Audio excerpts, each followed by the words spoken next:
ငေါငယ်ရတဲ့ကောင်လေးကနေကဘာအာနာအရှိဆုံးသူဖြစ်လာသူ2020နှစ်အောက်တိုဘာလတကဘာလုံးစောင့်ကြည့်နေတဲ့အချိန်မှာပေါ့တရုတ်ပြည်ရဲ့မဟာတိုင်းနောက်ွယ်ကတကားပွင့်လာတဲ့အခါလူတစ်ယောက်ကထွက်ပေါ်လာပါတယ်။သူကတော့ရှီချင်းဖြစ်သူရဲ့ရင်တမရတွေအားလုံးလိုက်နာခဲ့ရတဲ့တတ်နှစ်ကျင်းဆိုတဲ့စီးမြင်ကိုချိုးဖောက်ပြီးတော့တတိယအကျိန်အာနာကိုစုပ်ကိုင်နိုင်ခဲ့တဲ့ခေါင်းဆောင်တစ်ယောက်ဖြစ်ပါတယ်။ဒါဟာတာမန်ခေါင်းဆောင်တစ်ယောက်တော့မဟုတ်ပါဘူး။မော်စီတုံးနောက်ပိုင်းမှာတခါမှမရှိဘူးခဲ့တဲ့တသက်တာလုံးအုပ်ချုပ်သွားနိုင်မဲ့အာနာမျိုးကိုရရှိခဲ့တဲ့ခေါင်းဆောင်မျိုးပါ။ဒါပေမဲ့ခင်ဗျားတို့သိပါသလား။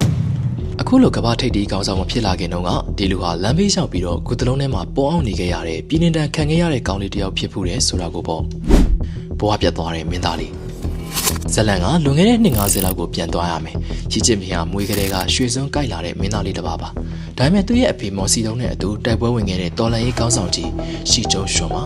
ဒါပေမဲ့နိုင်ငံရေးဆိုတာကရက်ဆက်ပါတယ်မော်စီတုံးကသူ့အာဏာမြဲဖို့အတွက်ရင်ကျေးမှုတော်လှန်ရေးကိုစတင်လိုက်တဲ့အခါယုံကြည်ရပါတယ်ဆိုတဲ့ရဲဘော်ရဲဘက်တွေကိုပါရှင်းထုတ်ပြပါတော့တယ်။ရှေ့ရဲ့အဖေဟာလူကောင်းလည်းမှာရိုင်းနှက်ကန်ကြောက်ခံရပြီးတော့အဆက်ကွဲခံခဲ့ရပြီးထောင်နှန်းဆန်ခဲ့ရပါတယ်။အသက်15နှစ်အရွယ်ရှိချင်းဖေဟာလည်းကန်ဆယ်မှုမောင်ကြပါတော့တယ်။ပေချင်းမျိုးကနေပြီးတော့မောင်းထုတ်ခံရပြီးတော့ကြေးလက်တီတာကူအောင်အိမ်လေးတွေမှာနှစ်ပေါင်းများစွာပုံအောင်နေထိုင်ရင်းနဲ့အလုတ်ကျန်းတွေကိုလုပ်ခဲ့ရပါတယ်။သူမိသားစုကိုဖျက်ဆီးလိုက်တာကဘာလို့လဲ။သူအသက်ပေးပြီးတော့ချစ်ခဲ့တဲ့ကွန်မြူနစ်ပါတီပါပဲ။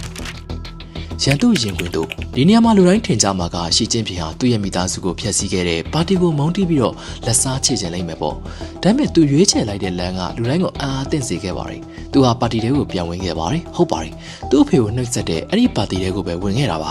ဒါဟာသူ့ရဲ့အေးနဲ့တွက်ချက်ထားတဲ့ Game of Thrones ကစားပွဲတစ်ခုလိုပါပဲအာနာမရှိရင်ဘာမှလုပ်လို့မရဘူးဆိုတာကိုကူအောင်ခဲ့ရတဲ့ကောင်လေးကကောင်းကောင်းချင်းနားလဲခဲ့ပါတယ်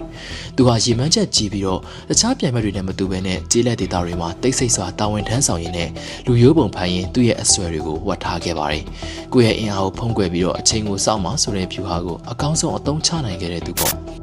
2012ခုနှစ်အာနာရလာပေါ့မော်စီတုံးရဲ့အရေးအယောင်